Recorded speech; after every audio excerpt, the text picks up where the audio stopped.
welcome to another DIAS US election briefing. I'm DIAS Fellow James Rogers, and this week we have Associate Professor Mike Williams, who is Associate Professor in International Affairs at the Maxwell School at Syracuse. He's also a former advisor to the Obama and Biden campaigns. Mike, thank you so much for being with us. How are you doing today? Doing great. It's a lovely day in upstate New York. That's what we like to hear. Well, you're in upstate New York, you're in the US, it's a pivotal time for the election. What's the political feel up there at the moment? What issues are making the headlines? Well, it's been an interesting transition for me. The last 6 years, I was in New York City, and I just moved to Syracuse University, hence the empty office, which we're still kitting out with books that are in storage. And so I've been able to compare and contrast the experience in New York City, which is obviously very progressive, very left-wing liberal, with the experience upstate, which is a much more diverse electorate. Definitely have splotches of liberalism and sort of blue areas, but a lot more supporters of Republicans. Syracuse itself, being a city, is pretty progressive, but right around it is a lot of Trump signs and a lot of Trump supporters. And so you certainly have a great well of support in upstate New York for the president. The state will ultimately break for the vice president come election day. But it's evident here what you see then in the Midwest and other parts of the country, that there are incredible reserves of support for the president. And because he's so polarizing and unliked by many, a lot of people keep their views to themselves. And so it's not quite clear to what extent the polling reflects, just like in 2016, the realities of who people are supporting. It seems that it's pretty much in the moment really going for Biden, but since people know that Trump is so unpopular, they don't necessarily rush out to say that if they're a more middle of the road voter who happens to be sympathetic to the president. So what are those issues that are going to be driving them to go to the polls to vote for Biden or to vote for Trump? Great. Well, I think for those who are looking to support the vice president who aren't already decided, right? I mean, the sentiment is that a lot of people are already decided on the right and the left, and that there's very few in the middle who aren't. It seems to me that those who are going to break for Biden are really interested in a return to decency, like number one. It's probably fair to say that the President Trump is not exactly the most couth individual, to put it mildly, and is very polarizing and says a lot of kind of crude, crass things, both domestically and internationally. And a lot of Americans are really unhappy and sort of discouraged, to put it mildly. Those turning out for the president, certainly they view him as one who talks truth to power. There's a lot of slogans that say, Trump, no more bullshit, which is, I would say, kind of ironic, but they're breaking out for him, especially because the social conservatives who support, for example, the nominees that he's put on the Supreme Court, we have an active nomination process right now, which is going to tilt the court to the right. They're turning out for that, right? And they're also turning out to stave off what they see as the communist Democrats who are going to destroy the United States with more socialized healthcare and things like that. So those are kind of the driving motivations. And clearly those on the left also want to then try and actually have substantive policies that address climate change and healthcare, et cetera, where Vice President Biden offers a more compelling sort of center left agenda. So if Trump is seeking to divide people and his politics is certainly divisive, then paint us a portrait of how Biden differs to this, because you used to work for Biden, is that right? Yes, correct. So when I was very, very young, we're talking 21 years ago, I was in my very early 20s, and I actually had two experiences which probably say a lot about me and about the country. My first ever internship was actually for the Republican State Committee in Delaware, which is the state where I went to university at the University of Delaware.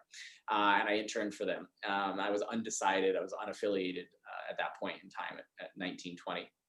And then at 21, 22, I started working for the vice president as a then Senator Biden, who was a senator from Delaware. I was actually an intern, that's where I started, in his office in Wilmington, Delaware, and then was back and forth to DC and worked on constituent services and domestic policy and the safety of nuclear power plants. It was fascinating. And the senator made a point, he's known for always being back in Delaware at the end of the working day.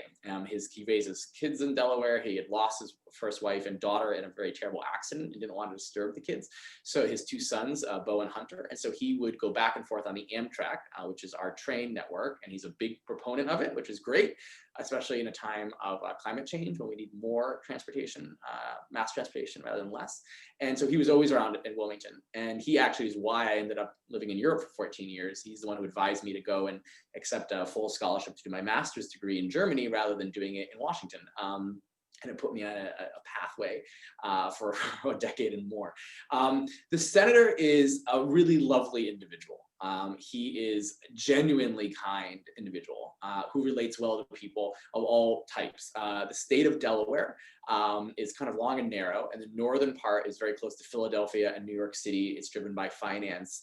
Delaware is the home of most corporations in the United States because it has a very beneficial tax structure. So it's it's just this elite, well-educated, upper class, like New York type crowd. Southern Delaware is more rural, lots of farmers, the working class folks, and he could relate to both of those groups with fluidity. And when he went downstate, they all loved Joe, and when he was upstate, they also loved him, right? He was really well liked in the state of Delaware, and he was accessible to the people. He's a practicing Catholic.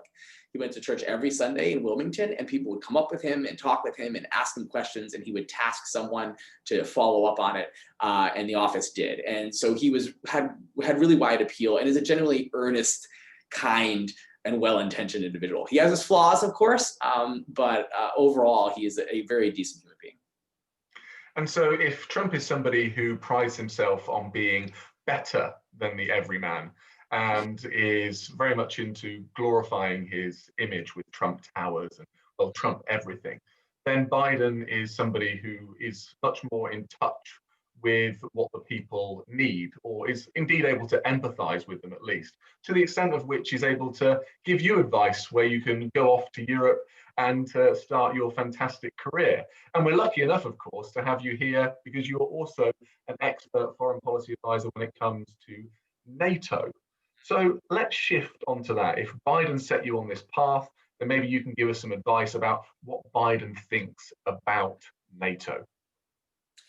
Well, the vice president is a diehard transatlanticist, which is, I think, pretty evident from his historical record and what he's been saying also on the campaign trail. And he has some very staunch transatlanticists who work for him, among them Julie Smith, for example, who used to be principal deputy director for NATO Europe at the DoD, and is now one of his more senior campaign aides, and ended up being, when he was vice president, deputy national security advisor for a stint. So he very much believes in the transatlantic alliance. He believes in the alliance network that the U.S. has supported and engaged. He's a committed multilateralist. He definitely believes America should be a positive leader in the world. But I also think he understands that in the modern world that the solutions we require are collective. And so that we need to work both very closely, most closely with our friends and allies, like in Europe, South Korea, and Japan, Australia, Asia. But we also need to work with those who we don't always see eye to eye with, and China being number one among them. He's not going to sell out to China. He certainly has concerns about the appropriation of intellectual property by China and Chinese sort of activities in the East China Sea, et cetera, South China Sea. But we can't address, and he understands, and you can see this in his stump speeches and his rhetoric, that climate change requires collective solutions. That requires working with Beijing, right? That requires working with Moscow. And so he's going to be proactive and engaged, firm where he needs to be, but supportive of our allies abroad to find solutions to our common problems. So you're saying we're going to see more of an engaged president, not just in terms of Europe, but also in terms of other great powers as well, like China and also with Russia.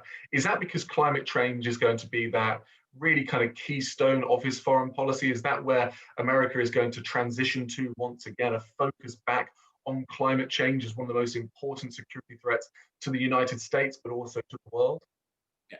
Well, I think his number one challenge in terms of foreign policy is going to be the attempt, now whether it's successful, we'll see, to restore American leadership and to try and convince especially allies and friends, and never mind sort of maybe those non-aligned states, that the United States is a force for good and a positive leader. And it would be, I would say, foolish for me or for any American to assume that in light of the last 4 years, and let's be honest, 20 years where after the end of the Cold War, there have been a number of significant foreign policy failures from Washington.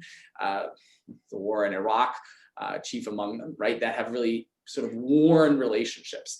The use of unarmed drones across South Asia, right, a belief that we're sort of exceptional and above the rules, do as I say, not as I do. And so there really is a fundamental, I think, retasking of like, this is what America is in the 21st century, and we are a force for good, and here's why, and forgive us for some of these mistakes, a little less hubris, and a little more sort of down to earth, shoe leather foreign policy. And I think Biden is well equipped to do that given his background. So in terms of policy issues, climate change is clearly critical.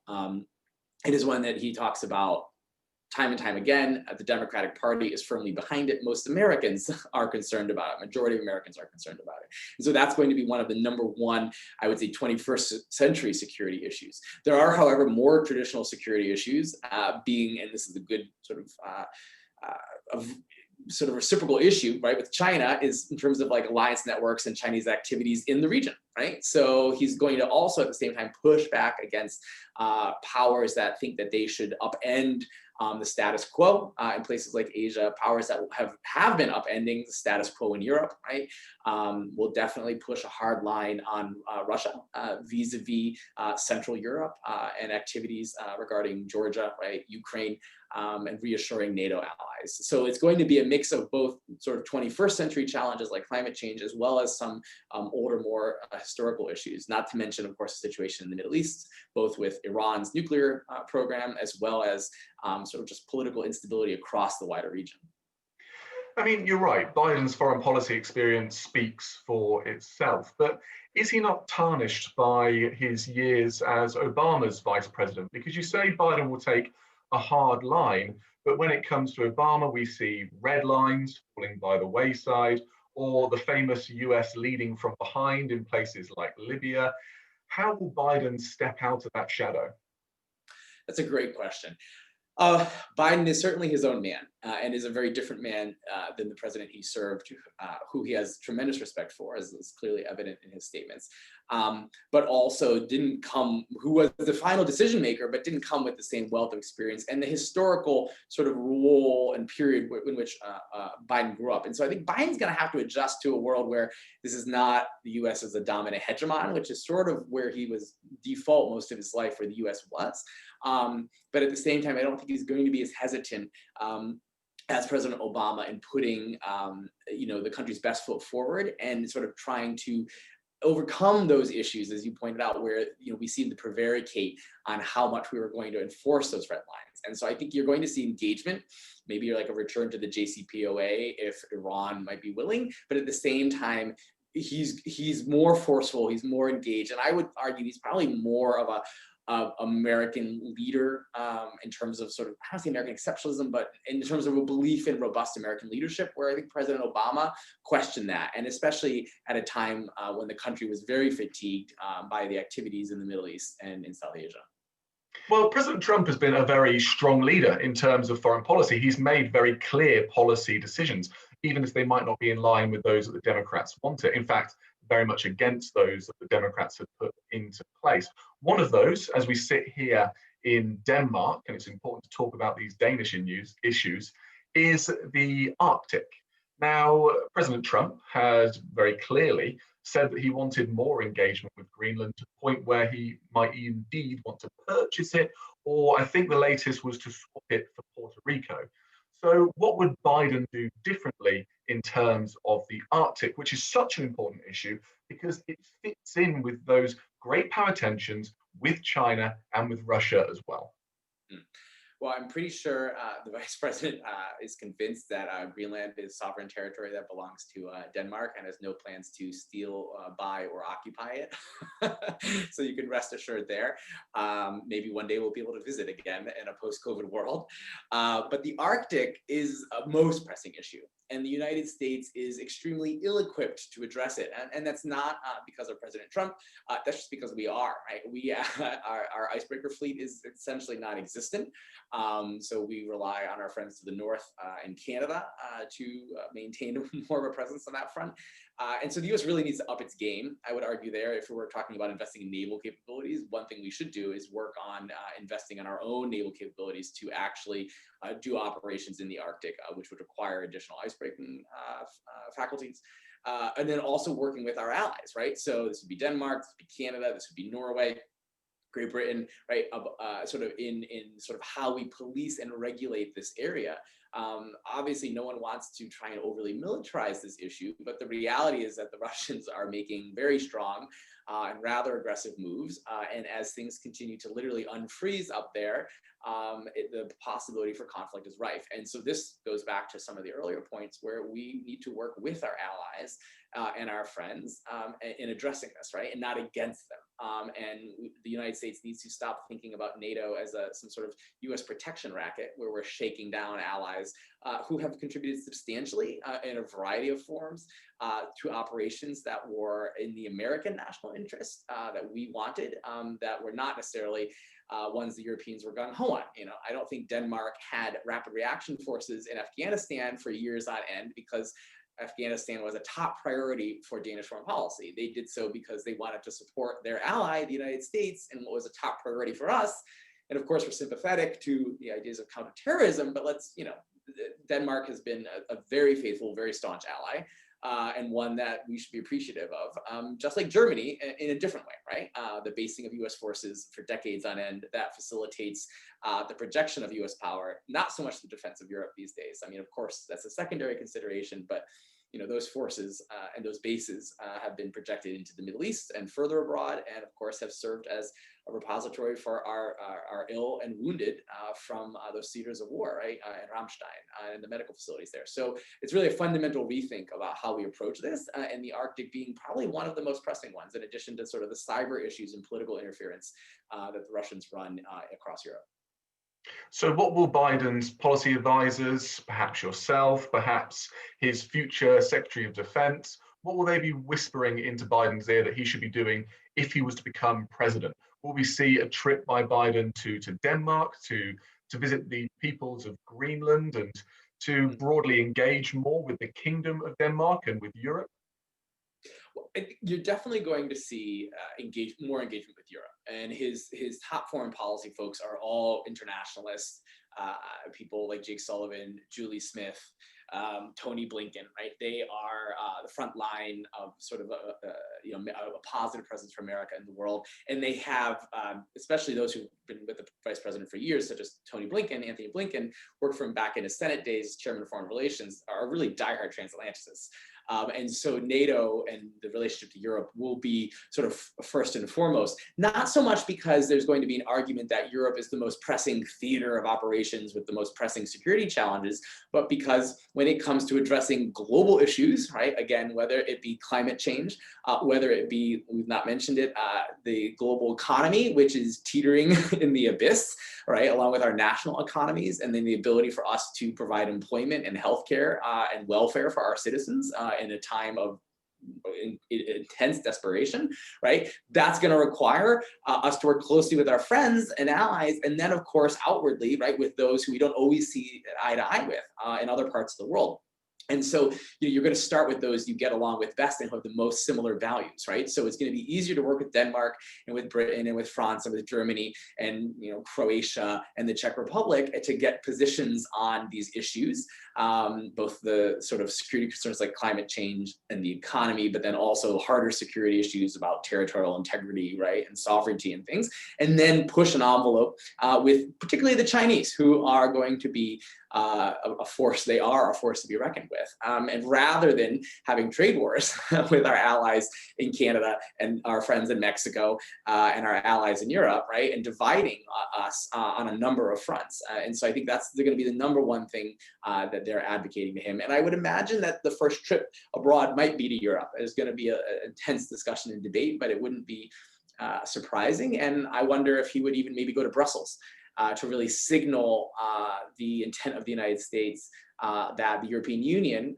and wider European, I guess, like NATO, right? European institutions are sort of where we understand the multilateral sort of aspects of the situation, and that multilateral solutions are required globally. Well, I know that he'd be certainly welcome here in Denmark. I think the latest poll that I saw today showed that 90 to 92% of the Danish population would vote for Biden. So, well, there's always a welcome here. And I usually finish with quite a cheeky question, but I'm not entirely sure this is going to be a difficult one for you. Who do you think is going to win? That's a cheeky question. Who do I think is going to win? That's a great question. So the challenge here, as the viewers may or may not know, is that the U.S. system is not incredibly democratic in some ways. So Americans like to think that we're the best democracy in the world, but we're actually a rather odd one in that we have an electoral college, which exists for a variety of historical reasons, where the votes are cast within states, and then it's a kind of winner take all in each state. And we've ended up now in the last 20 years with two instances. Previous to that, it was one instance, whereby the Electoral College went to someone who did not win the popular vote, so meaning the individual votes. Al Gore, of course, in 2002 won the popular vote, and then ultimately was deemed to have lost the Electoral College vote to George W. Bush. And of course, there were consequences from that in the Middle East, among other places. And now, of course, in the last cycle, Donald Trump did that as well, where Hillary Clinton overwhelmingly won by several million votes, the popular vote. So my gut tells me that the American people, and I hope, my heart hopes, that they view this most recent period as an aberration, that those who voted for him last time thinking that he was an outsider, that he might do good, he would grow into the office, are now convinced that he has failed to do so on a variety of fronts, whether it's on our foreign relations, whether it's on the response to COVID, and that they will this time sort of repudiate the presidency and the leadership the Republicans are providing more broadly. And if I was going to cast a bet, which I don't do, I'm hoping, and I might bet that this might be a really big blue wave, and that and the Democrats really need to win the Electoral College in kind of a landslide, and as well as take the Senate, which was very questionable a year ago, and now looks increasingly likely. And so if that happens, that would be a real repudiation, and it would make this American feel much better about the state of the nation. And so I'm hoping, and I think that Vice President Biden is going to win, but because our system isn't just one, it's not one person, one vote, coupled with the fact that the Republican Party has attempted to disenfranchise a number of people from voting, both through complications with mail-in systems, as well as through the way that they have cut districts and tried to close polling stations and make it difficult by removing people from voter rolls, makes things very concerning. And I would say that I cannot underemphasize the fact that the political climate in the United States is very charged and is very fraught, and that people are generally rather concerned. And that's worrisome. And it's certainly the most concerning period that I've lived through at the age of 41. And my parents, who were in their late 70s, you know, they said that the 60s were only worse because people were being assassinated, right? Like Bobby Kennedy and Martin Luther King, but that this is probably the worst that they've seen the country in. So we'll see. I guess I'll put some money on Biden, but I'm not going to hold my breath. And I doubt we'll know the night of the election, depending on the extent to which it's close and when mail-in ballots are counted. It's definitely going to be a contentious, tumultuous, and slightly tense evening, and it's not far away now. But thank you so much for that insight into the technical aspects there of the American voting system, because it helps us to understand that bit more about what's to come and why it is so technically difficult, and why it probably will go on for at least a week after that election night. Mike, thank you so much for your time. Justin Tak, thank you.